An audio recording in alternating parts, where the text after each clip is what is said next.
फिर से स्वागत करता हूँ अपने चैनल में। दोस्तों आज के वीडियो में हम स्पेशली हिंदी के कुछ महत्वपूर्ण 25 क्वेश्चनों को प्रैक्टिस करेंगे और आप खुद को जानने का प्रयास करिए कि हिंदी ग्रामर से कितने क्वेश्चन आप कर सकते हैं, जो कि यूपी पुलिस या अदर टेट या अदर एग्जाम के लिए यहाँ से प्रश्न 110% बनते हैं। तो फिलहाल क्वेश्चन की शुरुआत करते हैं। दोस्तों पहला क्वेश्चन यहाँ पर दिया गया कि संज्ञा किस प्रकार का शब्द है। तो आपके 4 अल्टरनेटिव दिए गए हैं। आपको बताना चाहेंगे कि यहाँ पर जो विकारी शब्द दिया गया है चौथे अल्टरनेटिव में पूरी तरह से राइट आंसर होगा।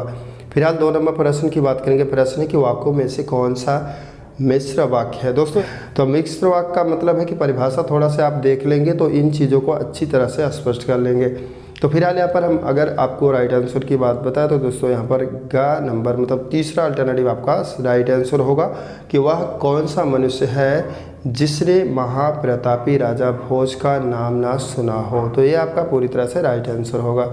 फिलहाल यहाँ पर दोस्तों हम बात करेंगे 3rd नंबर प्रश्न की दही शब्द का लिंग क्या होगा। पुल्लिंग, स्त्रीलिंग, उभयलिंग या उपर्युक्त दोनों। आपको बताना चाहिए ग्रामर के नियमानुसार जो है यह पुल्लिंग या स्त्रीलिंग होना चाहिए, लेकिन दोस्तों यहाँ पर अपवाद जो है ये ग्रामर के अंतर्गत है और यहाँ पर दही शब्द को हम पुल्लिंग के कैटेगरी में रखेंगे। आप यहाँ पर स्त्रीलिंग और पुल्लिंग को जब भी चयन करेंगे, जब तक आप नियमावली नहीं जानते दोस्तों आप कर नहीं सकते, इसलिए आप परिभाषा को 100% याद कर लें तभी आप क्वेश्चन को क्लियर कर सकते हैं। यहाँ पर दोस्तों हम 4 नंबर प्रश्न की बात करेंगे। कह रहा कि इनमें से द्वंद्व समास का उदाहरण कौन सा है।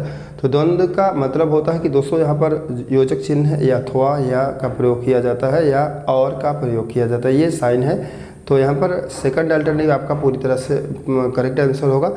और आपको बताना चाहेंगे कि दोनों चीज़ें जस्ट अपोजिट होती हैं, इस बात को भी आप यहाँ पर ध्यान में रखें।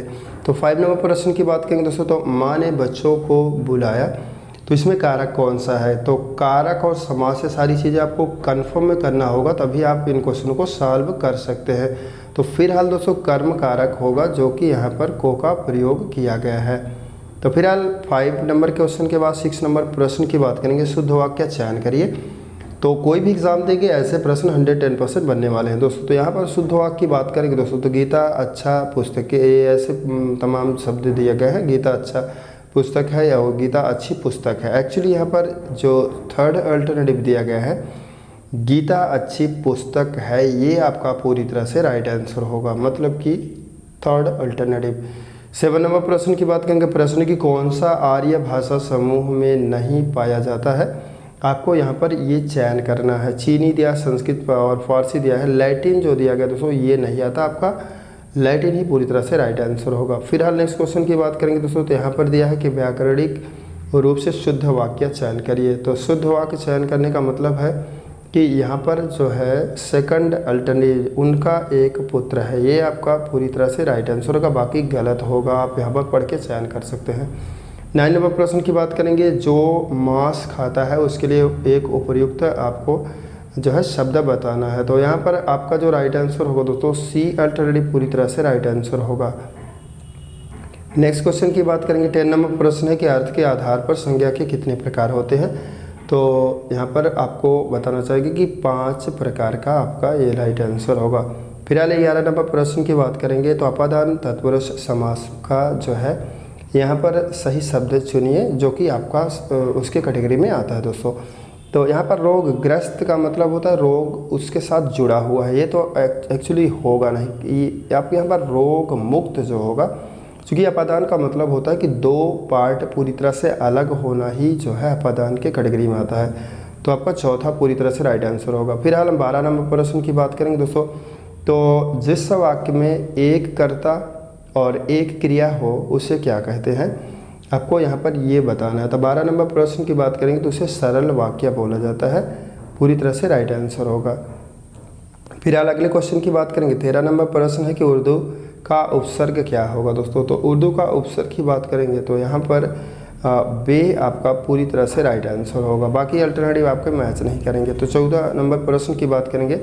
तो यही वह वीर बालक है जिसने जो है डूबती बालिका को बचाया था। तो ये वाक्य जो दिया गया है वो सरल है, मिश्र है, संयुक्त है, ये आपको चयन करना है। तो यहाँ पर मिश्र वाक्य होगा, क्योंकि आप परिभाषा जब पढ़ेंगे तभी क्लियर होगा, अदरवाइज नहीं कर पाएंगे। 15 नंबर प्रश्न की बात करेंगे दोस्तों। तो यहाँ पर दिया निम्नलिखित में कौन सा लोकोक्ति का जो है विशेष नहीं है, ये आपको बताना है। तो 15 नंबर प्रश्न की बात करेंगे तो एक लोग, ये आपका जो घा अल्टरनेटिव में दिया गया पूरी तरह से राइट आंसर होगा। फिलहाल हम अगले क्वेश्चन की बात करेंगे। 16 नंबर का प्रश्न है कि अंधे की लकड़ी का अर्थ क्या होगा। सहारा होना जो अल्टरनेटिव दिया पूरी तरह से राइट आंसर होगा। फिलहाल 17 नंबर प्रश्न की बात करें, रानी बहुत बोलती है, यह वाक्य कौन सा होता है। तो फिलहाल 17 नंबर प्रश्न की बात करें तो यहाँ पर आपका गा मतलब थर्ड अल्टरनेटिव पूरी तरह से राइट आंसर होगा। 18 नंबर प्रश्न की बात करें तो राम खेल रहा है, तो यहाँ पर जो है वाक्य में उद्देश्य क्या है आपको बताना है। तो उद्देश्य की बात करेंगे दोस्तों तो यहाँ पर आपका राम पूरी तरह से राइट आंसर होगा। फिलहाल अगले क्वेश्चन की बात करें। 19 नंबर प्रश्न, निम्नलिखित में से किस शब्द का वर्तनी सही है, आपको ये यहाँ पर बताना है। तो दोस्तों यहाँ पर एग्जाम में इस तरह से प्रश्न बनते हैं। अनुगृहित जो आपका खा अल्टरनेटिव में दिया गया यही करेक्ट होगा, बाकी आपका गलत होगा। 20 नंबर प्रश्न की बात करें, निम्नलिखित में से स्त्रीलिंग शब्द का चयन करना है। तो यहाँ पर जो आपका घा अल्टरनेटिव दिया गया है वो पूरी तरह से राइट आंसर होगा। 21 नंबर प्रश्न की बात करें दोस्तों तो कह रहा है कि जिस समास के पूर्व पद गौड़ तथा उत्तर पद प्रधान होते हैं उसे कौन से समास कहते हैं। तो 21 नंबर प्रश्न का यहाँ पर तत्पुरुष समास आपका पूरी तरह से राइट आंसर होगा। जब तक आप परिभाषा नहीं पढ़ेंगे दोस्तों ये आप क्वेश्चन को कतई नहीं कर सकते, इसलिए आप परिभाषा को रट लें। जो सर्वनाम संज्ञा के शब्दों में मेल बनाते हैं उन्हें क्या कहते हैं, आपको यहाँ पर बताना है। तो वो आपका जो 22 नंबर का प्रश्न है उसका सी अल्टरनेटिव संयुक्त वर्तमान आपका पूरी तरह से राइट आंसर होगा। 23 नंबर प्रश्न की बात करें, जिस क्रिया के संचारित व्यापार फल कर्ता को छोड़ करके कर्म पर पड़ता है वो कौन सी क्रिया कहलाती है। तो यहाँ पर जो कि मोस्ट इंपॉर्टेंट क्वेश्चन है, यहाँ पर 24 नंबर प्रश्न की बात करेंगे दोस्तों तो निम्नलिखित शब्दों में से कौन सा शब्द जो है संबंधवाची है, ये आपको बताना है। तो 24 नंबर प्रश्न की बात करें सी अल्टरनेटिव पूरी तरह से राइट आंसर होगा। फिलहाल नेक्स्ट क्वेश्चन की बात करेंगे तो 25 नंबर का प्रश्न है, क्रिया के जिस रूप से क्रिया निष्पादन के समय ज्ञात हो उसे क्या कहते हैं। तो यहाँ पर आपका बी अल्टरनेटिव काल आपका पूरी तरह से राइट आंसर होगा। दोस्तों इसमें हमने जो है हिंदी के 25 इंपॉर्टेंट क्वेश्चन डिस्कस किया। वीडियो अच्छा लगे तो वीडियो को दोस्तों के साथ शेयर करें। मिलते हैं अगले वीडियो में कुछ और नया लेकर। वीडियो देखने के लिए बहुत बहुत आभार।